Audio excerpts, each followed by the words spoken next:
এই শীতকালে ইলিশ মাছ, হ্যাঁ আজকে আমার মার জন্মদিন বলে আমার দিদা ইলিশ মাছ কিনে এনেছে। আর এদিকে আমি পায়েস রান্না করছি, আর পায়েস রান্না করেই বাড়িতে বেড়ে ফেলেছি আশেপাশে বাড়িতে দেওয়া হবে বলে। আর তারপরে এখানে 5 রকম ভাজা, কাতলা মাছের কালিয়া রান্না হচ্ছে। সমস্ত রান্না বান্না দিদা আর আমি সেরে মাকে দুপুরবেলায় খেতে দিয়ে দিয়েছি।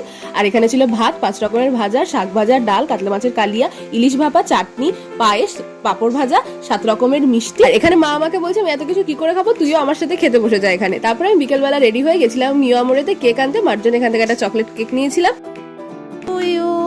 হ্যাপি বার্থডে টু ইউ আর মা, হ্যাপি বার্থডে।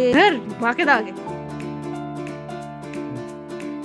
তারপরে আমাদের এই ছোট্ট সেলিব্রেশন শেষ করে আমি চলে গেছিলাম আমার বন্ধুর বাড়িতে, যেখানে ছিল রাম ঠাকুরের উৎসব। গত 2 বৃহস্পতিবার ধরে আমার এই রাম ঠাকুর উৎসবের নিমন্ত্রণ থাকছে। তো এখানে এসে প্রথমে কিছুক্ষণ কীর্তন শুনলাম, তারপরে এই যে সিদ্ধি প্রসাদও পেয়ে গেছি। তারপরে কিছুক্ষণ গল্প গুজব করলাম।